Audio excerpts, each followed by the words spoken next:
Good morning. Welcome to Talking Pop Culture with Jake D. It is dark and early on a Friday morning, and we have gotten the season finale of The Mandalorian.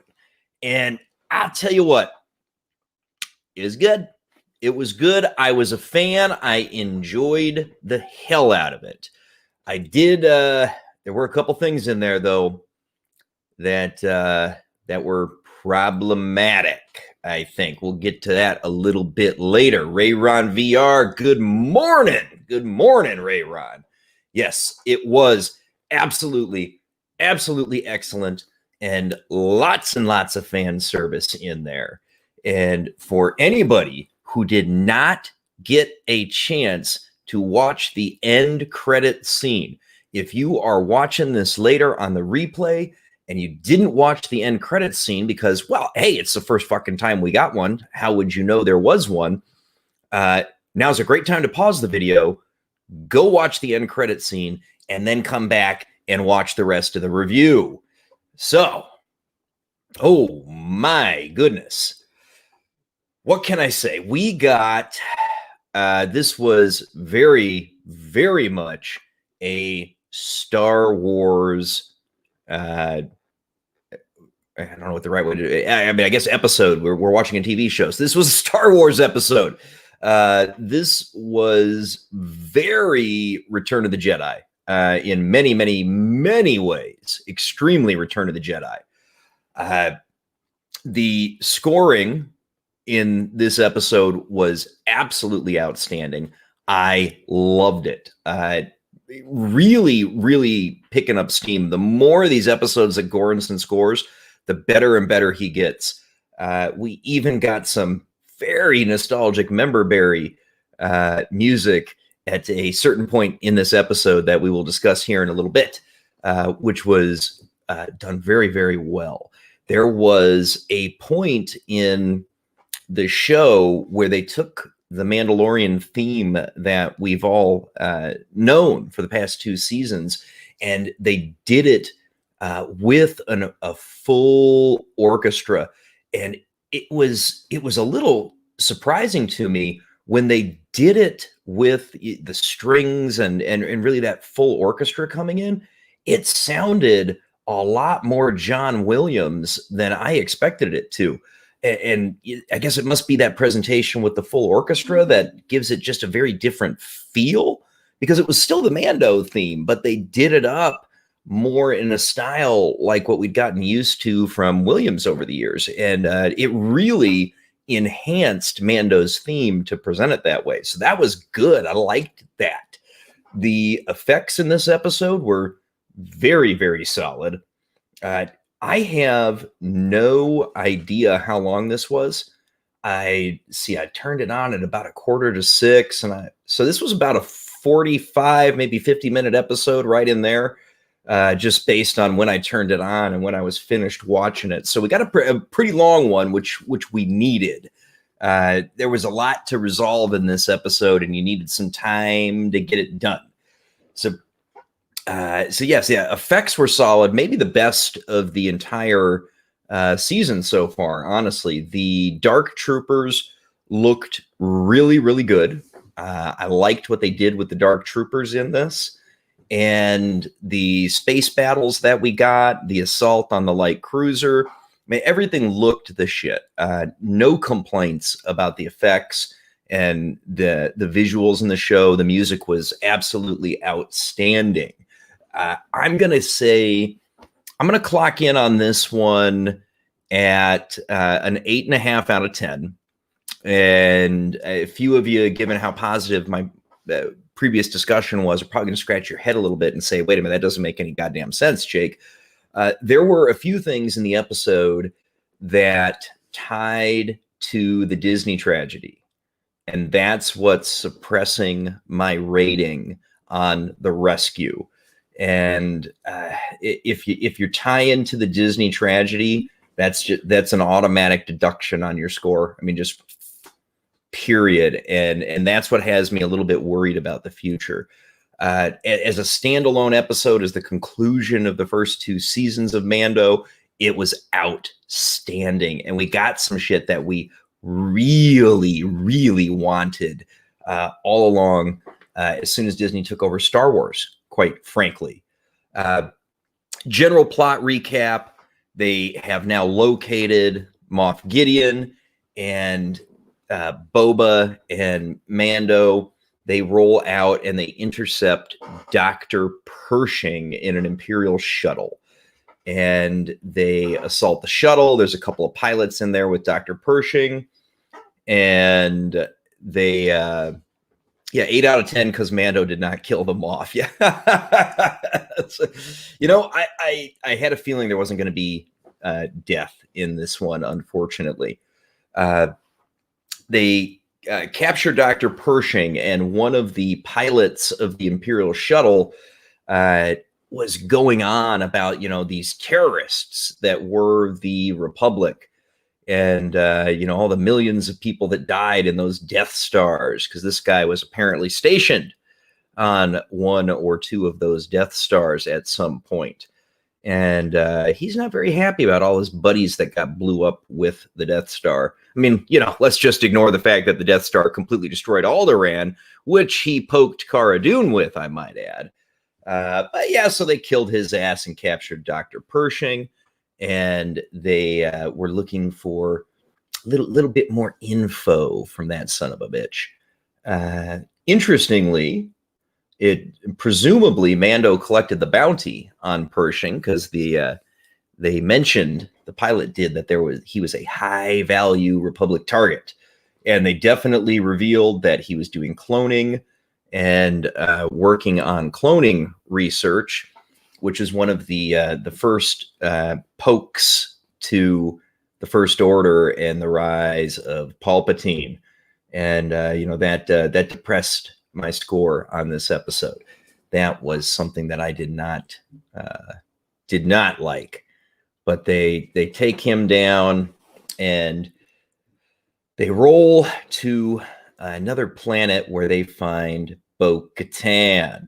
And I don't know what happened to the dude Mando that was with her, but Bo-Katan and her girl, they have a little bit of a confrontation with Boba Fett. Bo-Katan mentions she's heard his voice a lot of times before, being the voice of a clone, and that he doesn't deserve to wear the armor. And he, of course, says it was his father's armor. There's a little bit of a scuffle between the two sidekicks. They even call Boba a sidekick, which was, I kind of enjoyed that, to be honest with you. I didn't mind it. All right, it is early, so I gotta have a little coffee from the Death Star mug. Yummy. So they get Bo-Katan because they tell her that they know where Gideon is, who, of course, is Bo-Katan's target. And it's very important to Bo-Katan that she gets to handle Gideon. If you're familiar with the story about the Darksaber, you kind of understand what that's about, because she needs to take it from him specifically in order to get it and, be in charge of Mandalore. So she agrees to help Mando, of course, because he knows where what she's looking for is, and he needs assistance to free Grogu, because the episode is titled The Rescue. So they get those folks, and then they head out. They drop into the area where Gideon's light cruiser's located. They faking an attack on it with Slave One, and the assault crew lands right up the gut of the TIE launch bay in the shuttle in order to block off any release of more TIE fighters. Boba takes out the 2 that got out, and then boom, homeboy is gone. The rest of the crew, though, is assaulting the light cruiser. And the Gideon, of course, releases the Dark Troopers. One set of the folks, everybody except for Din Djarin, is heading to assault the bridge, and they're going to kick up a big ruckus so they can, buy time and get the attention away from the detention deck, which is where, of course, Grogu is and Mando is heading to. Lots of fight scenes in this, and they were good, except for the fact that, again, miraculously, we didn't lose a single protagonist in this assault. Nobody even particularly got injured, much less killed, which, again, it's like, what the stormtroopers are supposed to be elite, and they're just cannon fodder. And that, they really, really went too far on this trope. The Dark Troopers are about to exit their bay, and Mando seals it off, and he has to fight one of them one-on-one because one made it through. And it's a bit of a challenging fight. He takes it out with the Beskar spear. Oh, hey, our foreshadowing expectations were correct. And he spaces the rest of them, shoots them right out the cargo bay. The rest of the crew finishes their assault. They take the bridge. Moff Gideon's not there because, of course, he's standing with Grogu. And Mando and Moff Gideon, of course, ensue in a fight. Gideon talks about how it's necessary to bring order, and he really emphasizes the word order because he's talking about the First Order. That's exactly what he's talking about. And that's yet another reference to the Disney tragedy that it looks like they are indeed going to continue to lead up to based on what we saw today. Again, that depresses my score on this episode. But there was a good fight between Mando and Moff Gideon. He gets the Beskar spear, of course, just as we expected. It was something he's able to fight the Darksaber with. Mando's able to ultimately disarm him and captures him for Bo-Katan. And, of course, brings Grogu out. And they all meet back up on the bridge, and Bo-Katan won't take the Darksaber from Mando because it has to be taken from its previous owner in combat. Apparently, that is not the way. Mando tries to give it to her. He tells her he yields. She won't take it because of the Mandalore honor thing about the Darksaber. So, well, holy shit, does this mean Din Djarin is now the leader of Mandalore? Interesting. And then we get a moment that we should have gotten 5-6 years ago. A single X-Wing arrives at the ship. And let me tell you what, that was Red 5. There's a great scene, and it was reminiscent in a lot of ways of the Vader hallway scene from Rogue One. The Dark Troopers reboarded the ship, and they think that they're fucked. They're trying to get into the bridge where the Raiders are, Mando's crew, and of course arrives an X-Wing, and a guy gets out in dark robes, and sure as shit, he fires up a lightsaber. And it was a lot like the Darth Vader hallway scene in Rogue One. He approaches the bridge, and he is fighting these dark trooper droids.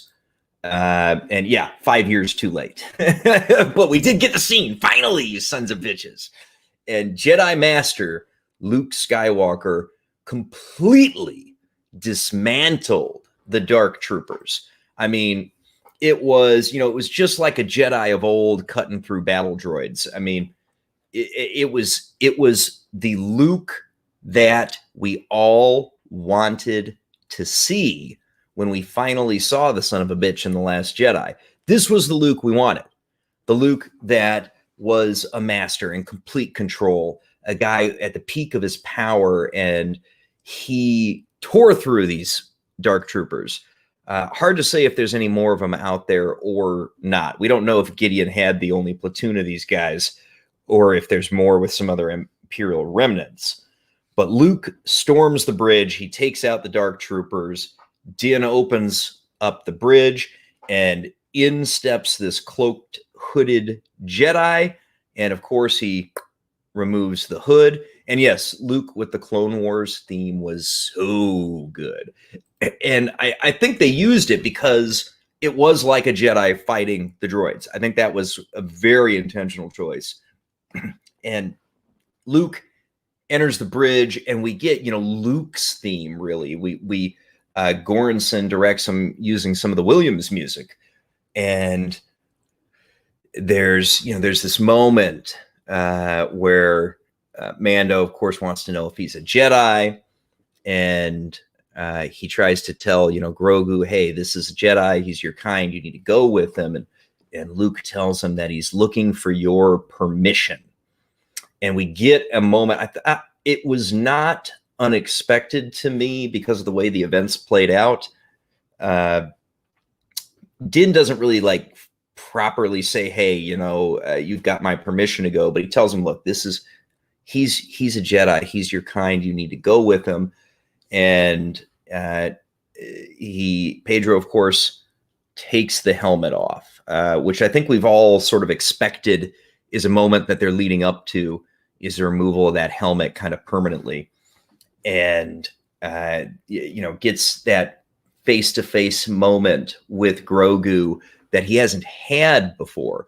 And it was really good. It was touching.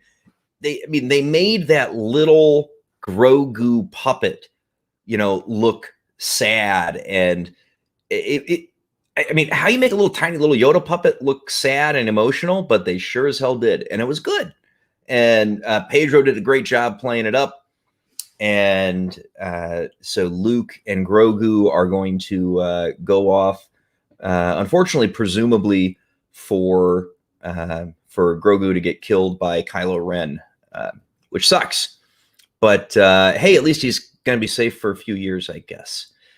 And we're left with, and then, of course, I can't forget, in rolls R2-D2. It was R2. It was R2, and it was great. He rolled in and everything. It was R2. It was cool. It was good. But Luke and Grogu take off. They leave, and we are left with a final scene of the Mando crew in charge of the Imperial light cruiser. And that was the end of the episode. And yes, what a nice touch with R2. It really was, because Luke came in his X-Wing, so of course he had R2. And so that was great. It was good to see, hey, even R2 came back to life. He wasn't even properly there in the Disney tragedy movies either. But we're left with the Mando crew. They're in charge of this Imperial light cruiser. They've got a lot of bodies to space, but they now have a good ship again. So we were wondering how Mando was going to get a ship. Well, he got Moff Gideon's light cruiser. There you go. It's done. And they, of course, have a live Moff Gideon who will fetch a mighty bounty from the New Republic. So Gideon appears to be out of it. I guess he could come back later in some kind of prison break or something like that down the line, which he very well may. My expectations that Thrawn is the big bad, I think, are correct, because Gideon's captured. You've got to have your sort of major villain. And I'm guessing that has got to be Thrawn. It was name dropped in the Ahsoka series. We know that Ahsoka, Mando, and the Rangers of the Republic are going to cross over. And Rayron thinks that Gideon will escape. Yeah, we'll see. He's captured for now, right? And Din is presumably the leader of the Mandalorians, the owner of the Darksaber. And that's the end of season 2. Now, the credits rolled differently, and I watched the credits because I wanted to know if that was Mark Hamill, and it was. It said "and Mark Hamill" in the cast, so they de-aged him.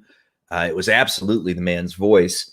It was Hamill as Luke, which was cool with the de-aging, and then I just left the credits on because I was, getting ready. I was going to hop in the shower and whatever.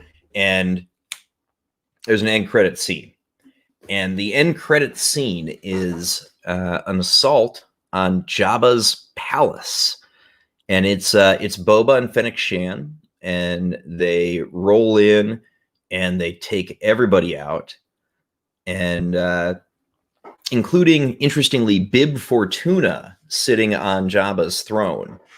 That was a surprise, but Boba shoots him, and then he mounts Jabba's throne, and Fennec pops up on the arm next to him.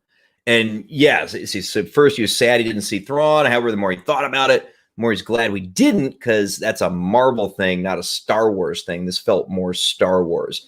Yeah, I see where you're coming from that. Although the post-credits thing is very Marvel that we got with Boba. And then, so after Boba mounts Jabba's throne, it cuts to a title card that says, The Book of Boba Fett, December 2021. So those rumors that the Boba Fett spinoff series were already filming a couple of months ago, confirmed. We're getting the Book of Boba Fett in December 21. Now, I am a little curious because on Disney Investor Day, they said that Mando Season 3 is coming out in Christmas of 2021. So it would appear that their plan is to drop both shows at once. Either that or that was a feint, and Mando Season 3 is going to come after that. I'm definitely very interested to see what's up with the Book of Boba Fett. I think I'm less excited than you, but I am looking forward to it. I will definitely watch it, cover it on the channel, have a lot of fun with it. So there's the episode. My biggest issues, the things that held it back for me, are the 2 to 3 references that they dropped about the Disney tragedy movies. They were very blatant, they were very clear, and despite the fact that this was Star Wars, it was. Everything about this episode was Star Wars. It was great. The feel, the look, everything we got was awesome. But they sent Grogu off to go hang out with Luke, where Ben Solo is just going to fucking kill everybody. And they said that Pershing was, working on the clones. We know for a fact that it was midi-chlorian based because they took a bunch more. Gideon told us he had everything he needed from the child, which was just his blood. And, so they definitely put everything in place to create the First Order and Snoke and the Palpatine clones. And it was, that hurts. That hurts. I mean, I'm so torn because the show was really good. It was really good. It was really Star Wars, but they definitely explicitly linked it to the First Order. And that's a bummer for me, and it makes it tough. But yeah, so that is, by God, that's a review and recap and spoilers and the whole bang about this episode, man. Rayron's hanging on the small hope the Veil of the Force can create an alternate timeline. I think that it certainly can, and it's certainly left to be seen. Ahsoka certainly is familiar with the world between worlds and the Veil of the Force. So there is that possibility, but I felt like the links to the Disney movies were so explicit that that'd be one hell of a red herring if that was a feint just for Ahsoka to take it down. I can hope, I guess. It's so hard because this episode was so good, but those ties to the First Order are just, they hurt. For real, like deep in my heart, they hurt. And that's rough, man. But hey, I don't want to take you out on that dour note. This was an excellent episode. I definitely mean it with my 8.5 out of 10. It was so Star Wars. Jedi Master Luke Skywalker kicking fucking ass was amazing. And it was the Luke that we always wanted. Yeah, it was good times. Thought it was, man. All right, y'all. That is it for this particular review and video. Don't forget to like the video, share it with your friends on social media. And if this is your first time encountering the channel as you're watching this on the replay, please do consider subscribing and leave a comment down below so we can talk a little bit of Star Wars.